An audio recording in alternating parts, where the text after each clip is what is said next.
Welcome to The Perspective. I'm Mike Sherbino. Delighted that you're with us today. And here, all the way from Nashville, Tennessee, are the new marriage experts on the block, Dan and Danielle Macaulay. I say that a little tongue-in-cheek. They've been involved in marriage ministries for years, but it's taken a whole new twist, and we're excited to hear about that. They've written a new book called The Triangle Effect that we're going to be unpacking in a few moments. Along with an incredible music ministry that Dan has had, and a speaking ministry that Danielle has had, and a writing ministry, they've combined together to come up with something very special for this time. And I just want to welcome them today to the program. So glad that you guys are with us. Here. Hey, Mike, I thought you were going to say we were a newly married couple, and that is definitely... We are far from that now. Yeah, you're far from that. As they say, that ship has sailed. Yes. Yes, sir. Yeah, so just give us a quick update from Nashville, a big move down there over a year ago. Yeah, we moved down to Nashville here from Buffalo. So we were just across the river from you over in Buffalo for 10 years. But now here in Nashville for, gosh, it's almost 2 years. It's a little over a year and a half, something like that. And it's warmer. You like that part? Degrees today, yeah. I'm glad to hear that. You've had a big transition with your ministry. Bring us up to date on that and what that looks like. Yeah, I mean, so as you had said, for so long since Dan's been a teenager, so I won't say how long that is exactly, but it's been a while. Dan has been a worship leader, a recording artist. That's what most people would know him for, me with the writing and speaking. But just about maybe 6 or 7 years ago, we were asked to be a part of the marriage television show A Better Us with Ron and Ann Maines, which we love doing. But at first we're like, I don't know. Are we qualified for that? I'm not sure. But we dove in, and over time, what we just realized is, wow, we're learning from the experts. We are growing as a married couple. It was really the best thing that ever could happen to our marriage. And then a few years ago, finally, we said, you know what? I think we have something to say now. And we don't come from a place of even near perfection. We're learning and growing alongside everyone else. But now in the last year, especially, we've just transitioned to a whole bunch of marriage ministry. And wow, it hits different doing marriage ministry. It's awesome. I'm excited. So Dan, you're sitting there smiling. Are you agreeing with everything? I agree with all of it.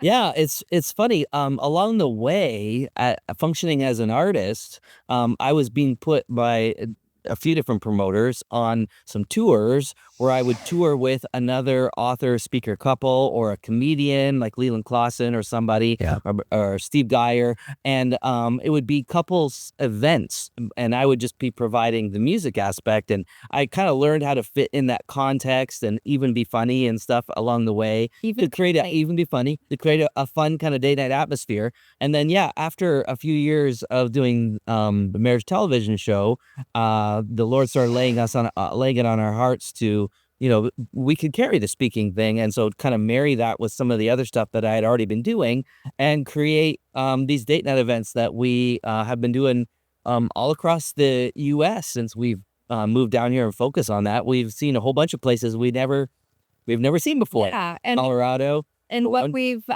discovered is we're really filling a hole in the church, the Big C church, for marriage ministry. There's 100,000 million and one worship leaders out there, speakers, all that kind of thing. But there's not a lot of people who are doing marriage ministry. And, a strong marriage... Not comparatively, yeah. Yeah, a strong marriage leads to a strong family, and a strong families make strong churches, and strong churches make strong communities. So we're just so glad this fell in our lap, and we feel honored that the Lord is trusting us with it. Yeah. Well, I'm excited just to hear this because I've seen you both in action individually and as a group, as a couple. And your ability to communicate with audiences is huge. And the content that you bring is absolutely wonderful. So you've put together a devotional book called The Triangle Effect. I happen to have one here, so people can see what it looks like. Yeah, it's even got triangles on it. It's got triangles. It's got a mesmerizing Twilight Zone style And on the back, there's some geometry going on. Oh, man. We don't know much about math, but we're learning about marriage. Yeah. So what is it all Stir up, about? the mystery of what is the triangle effect? What is this? Well, tell us. Okay. Well, we didn't invent the idea of the triangle effect. We just kind of coined the phrase, perhaps, and are basing the concept. I mean, the concept of a devotional will do that anyways. But the idea of the triangle effect is that if you have a triangle, if God's at the top and the two of you are at the bottom corners here, then the closer that you come to God, the closer you actually become together too. And that's really what the whole idea of it is. And really the idea of doing a devotional together, being connected, not only in the day-to-day, managing a family, your finances, sexually, all the different ways that you would connect as a husband and wife. Sometimes the spiritual side gets neglected and we kind of leave that out. But when we realize we're both serving the same Father, and the closer that we come to him, the closer we end up together as well. Yeah. I love And it. we've kind of joked to couples, it's important to spend personal time with the Lord, obviously. Might not be able to happen every day. So we're like, hey, if you can do this 30-day devotional actually in 30 days, then kudos to you. Rock stars. But if you can't get to it, if it takes you more like 3 months or whatever, then 30 weeks. no judgment, because we're all busy. But the aim of connecting is important, crucial for sure. So let me ask you kind of a technical question. If only one of the party, one spouse, is seeking God, pursuing him, how does it work, or does it work? Yeah, I think it does. If you look at, that triangle kind of thing, if only one couple is moving up the triangle closer to God, if you actually measure that distance mathematically, that's actually still closer together than both of you out on the wings. So, I mean, if you want to get technical on that, but practically in life, I think it works absolutely. Because the closer you become to the Lord and more time you spend with him, the more like him you become. And that's just going to make you a better partner in marriage, period. I mean, who wouldn't like to be married to someone a little bit more like Jesus, right? So the benefits of getting closer to the Lord, even if your spouse isn't quite there yet, it for sure raises the level in your marriage. And some other numbers to throw at you. I know we said we're not into math. This is about as much as we know. But when one person out of a couple decides, I want to make myself better, I want to do something that's going to improve my life and my health and my relationship with the Lord, then automatically 50% of the couple improves because you are 50%. So we always tell couples, you go first. Yeah. Yeah, and there's instruction in the word for being married to an unbeliever, and it's basically, if you want to sum it down, is be an example for them. Let your light shine before them. Like believe it's talking to wives, particular if your husbands are not believers yet, is to show them with your life that this is something that is good and valuable, and so there's a witnessing. If you find yourself even in a unevenly yoked situation like that can bear witness to your spouse, and it just again makes you an easier person, hopefully, to be married to by becoming more like Jesus, more like love. Well, help me before we go to the break, because I got a lot more questions about this. How do you do all of this with kids? How do you bring them along? That is a trick. We're still figuring that one out. Yeah.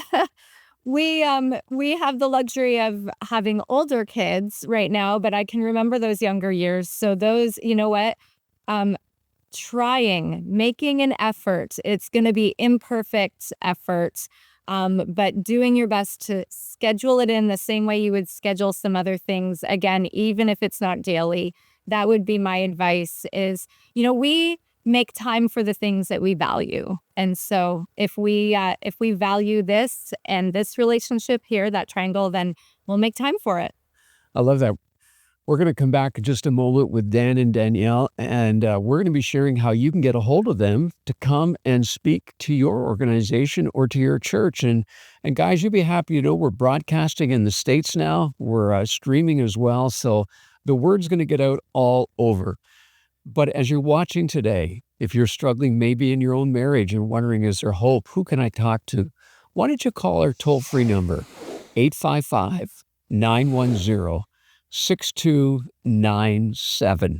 There's people waiting to chat with you, and we're going to chat more with Dan and Danielle in just a moment. Stay with us.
Hey, welcome back to The Perspective. Mike Sherbino here, and I'm delighted that Dan and Danielle Macaulay are with us all the way from Nashville. I wish they were here in our studio, but they're Zooming in today. Guys, so glad to have you. And you look amazing for what you've been through. How many years of marriage? 23. It'll be 24 in May. Okay, that's amazing. I've got you beat by a little bit. I won't say how much today, but let's go back to talking about your book. One of the things that we share a mutual affinity for is to see couples draw closer to God. And how is your book going to help them and what you're teaching? Are there some, pearls of wisdom you're going to drop on us today that will just help us move the yardstick a little farther? Yeah, well, I mean, we try to have some fun with it to make it a little bit easier to do. So there's a lot of fun topics in here. One of the topics is simply called fun, Yeah. or the idea of having fun together. And we have some fun titles: fruit farming, sharing the seesaw, bridge building, cameras of communication, which has a funny story Yeah. about us in the mix. What not to do Yeah, communication-wise. yeah. So we cover a lot of ground. There's one on sex. There's a devotion on sex. We Right there. Wow. Right. That's got to be a bestseller. So yeah, there's lots of them. One of my favorite in here is fruit farming. It's one of the ones that I wrote, and it kind of I mention it because it kind of harkens to the entire idea of what the triangle effect even is. And fruit farming is the idea that that as we spend time with Jesus, it produces fruit in our lives. Danielle and I have a podcast also called Married Up that we do, and on the last season, one of the episodes that we did was well, actually, every episode had to do with 1 Corinthians 13, love is patient, love is kind, all of those, and every episode was one of those. So as we were going through them, it became apparent that, well, there's a lot of like self-help ideas out there about how do I be more patient? Or how can I be more kind? Okay, so I'm going to be patient. So I'm going to really work hard at being patient. I'm going to count to 10, before I yell at my kids, or I'm going to, all these things that I'm going to, cognitively try and do. But I think we make a mistake when we try and make the Bible a self-help book. There's a lot of people that treat the Bible like a self-help book. Like, I'm going to pull myself up by my bootstraps, and I'm going to produce this fruit in my life. I'm going to somehow be more patient. I'm going to be more kind. And I'm going to be more gentle. And I'm going to have more self-control. And I'm going to be less selfish and less prideful and all of these things. When really, I think if you treat the Bible like a self-help book, you treat it exactly backwards. The Bible actually is all about telling us and teaching us the Israelites spent centuries learning that they can't do it on their own strength, that obeying the law and being good enough just doesn't work. That's religion. And so the idea of fruit farming is, listen, it's not about trying to be more patient and be more kind and be a better spouse that way. It's about spending time with Jesus. Jesus said in John that if you remain in me and I remain in you, you will produce much fruit. He said, actually, apart from me, you can do nothing.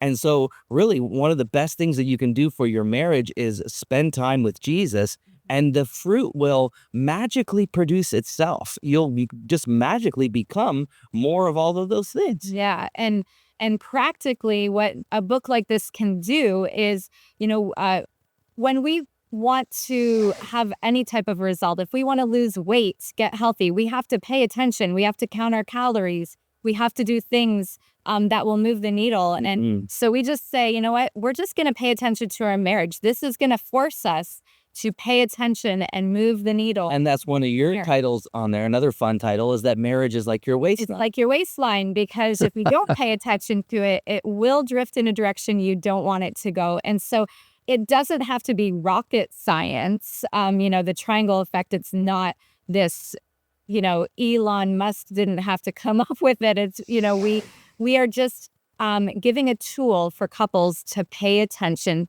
to their marriage. And it's a funny thing when you do that.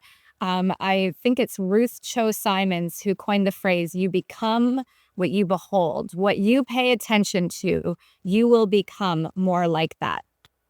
That is very helpful to hear. And I've heard variations of that in the past, but I needed you to be reminded of that today. Give me some practical advice for couples that are watching today. Maybe it's just a spouse, one person watching, and they're saying, I've got some real struggles today. How do I begin to take at least one step forward? Yeah. Right feelings follow right actions. So there's a lot of couples who just, say they fall out of love, or they're just not feeling it in their relationship and it's going down a bad path. And, there's certain things that we did to fall in love with each other. And so it only makes sense to start doing those same things again to stay in love and to bring those feelings back. And when we do the things that we know we're supposed to do, the right things, eventually the feelings will follow. So we have to go back and start doing. And it's funny, we just take those little steps. And obviously, if there's couples in crisis and things like that, there's outside intervention that needs to be helped. But if you're just a couple who are saying, yeah, I need a little nudge in the right direction, just start doing the things that are the things that will help you stay in love. Yeah, and one of the chapters that Danielle talks about, and she always talks about at our live events too, is even just changing your thinking about your spouse. You'll change so much in your marriage. Even like she encourages people to take the Philippians 4, love is good, think about whatever is good and pure and true. And even write those out, and then begin to think about, okay, what's good about my husband? What's good about my, what's pure, what's honorable, and begin to make that list. Because sometimes we tell ourselves, well, we tend to find what we're looking for. So if we're focused on all the negative things, and it can quickly become a downward spiral where we find all the negative things that prove our self-talk true. Whereas if we begin to think even positive things, find the good, don't make things up. I'm not saying that, but there is good in everybody. And there is good in your spouse, even if you're struggling to like them at the moment. Think about what's good about them, and you'll begin to realize that there's a lot that's good there, and it will shift your thinking in your marriage, your entire marriage, just by the way you think about your marriage. Guys, our time is up. I'm so glad you added those things at the end, because just even the mind shift is so important. And I want to encourage people to get a copy of The Triangle Effect. I'm assuming you can get it at Amazon and all the good places. Yeah. It's not McDonald's or Burger King, but at Amazon. Not there, but Amazon, yeah. Good. And you can see the how to find Dan and Danielle Macaulay at the bottom of your screen if you'd like them to come and speak at your event. And I encourage that. We've had them here at the church I lead. I'm looking forward to having you come back again. We miss you guys. Thanks for taking the time to be here. Our pleasure. Our pleasure. Thank you. Hi, my name's Ryan Walter, and I played a long time in the National Hockey League. So long ago, I played against the Philadelphia Flyers back in the day when they were the Broad Street Bullies. Let's talk about fear. we had some fear. You couldn't be alive and not be afraid in that situation. But you know what's interesting is Napoleon says there's two great levers to move men, fear and interest. But you know what Jesus says? This is crazy. He says, fear not, right? 365 times in the Bible, apparently, it says, fear not. So this week, let's not fear. Let's believe in Jesus.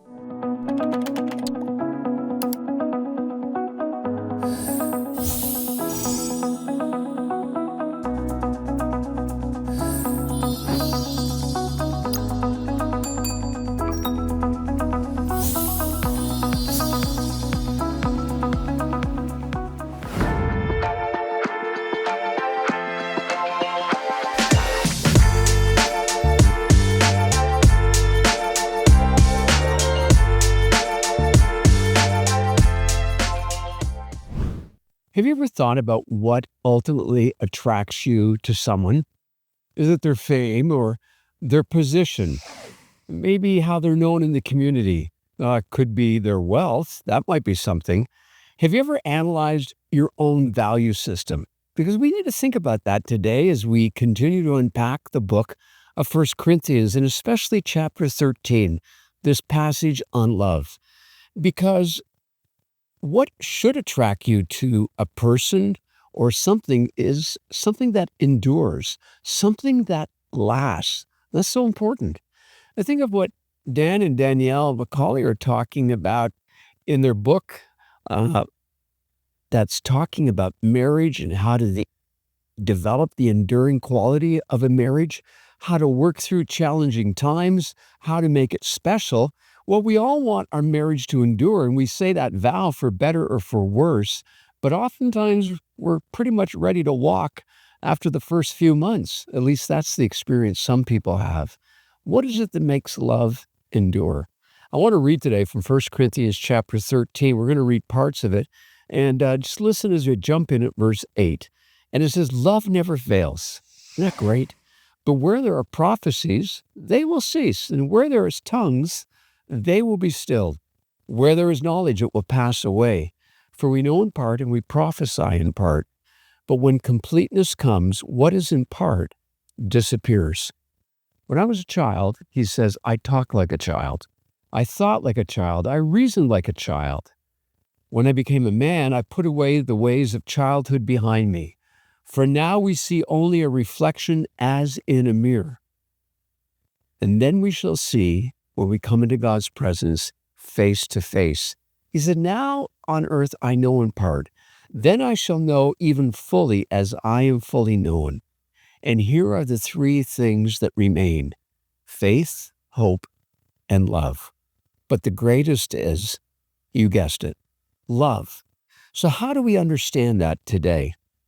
You see, this is a passage that is written after Paul had outlined many spiritual gifts. And God has given these gifts to his church. Many times we don't even want certain gifts. I told the Lord that at one point. I said, I don't want certain gifts. I don't want to be viewed as being weird or a little off the wall. But then I thought, if God wanted to give me a gift, why would I ever say no to it? That's something to think about. And then I read where he says, earnestly desire spiritual gifts.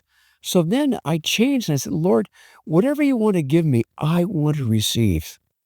But now we find a guideline for the gifts that God gives you, whether it's you're able to speak in tongues or you have a prophetic utterance, or whether you have the ability to heal people, and maybe you have a word of knowledge, or maybe you have the gift of serving. Maybe you have the gift of administration or helps. And the list is long. There's probably at least 27 gifts that are outlined in the scriptures. But the basis for them all is that they are to be used under the umbrella of love. I'm to use these gifts to build people up, not to pat myself on the back or draw attention to myself, so that through everything, the Lord would receive the glory. You see, some of the gifts that God gives to his people can really draw attention. I remember hearing of a man who was known for his prophetic gift. I actually went to hear him speak. And wow, he really wowed people. And some of the things that he said actually came true, and other things, well, it was a little iffy. And then I think of someone who operated in their gifting in another area, and they had the gift of helping and serving people, but they really wanted to draw attention to themselves. Isn't it amazing that God still gives the gifts and he allows us to use them, even when at times it's not for his honor and they're not used for his glory? That's the amazing thing of the love of God. But he keeps drawing us back so that people would realize it's the love of God that compels us. And I want to invite you today to come back to the source, which is Jesus himself. He gives these gifts so that his church can be built up.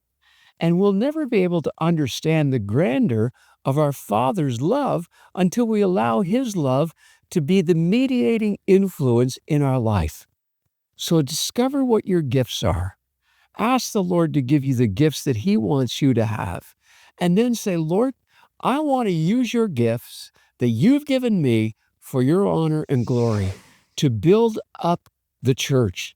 And when that happens, he receives the praise, he receives the honor, and he receives the glory. Not the big-time preacher or not the big-time prophetic person or healer or even the person who's doing the behind-the-scenes things. No, the glory is to go to God to build up his church. Unless you can remember that and keep it in focus, because it's love that makes it endure and worthwhile. Will you donate 2 hours of your time? Crossroads Prayer Center is seeking people with a heart willing to join in the amazing work God is doing through prayer.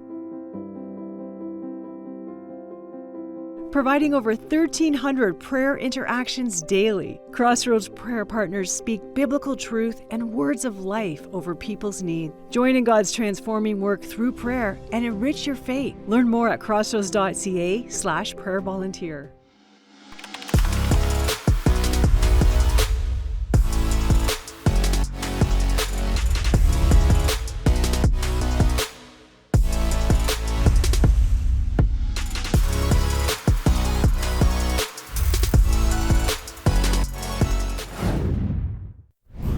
I'm really excited to make available to you our devotional guide. You can read it every day. It'll help you in your journey with God to grow deeper and to get to know him more. Just go to theperspective.tv and you can find the link there. And for your best gift of $5 or more, we will mail this to you. And I know that it will help you.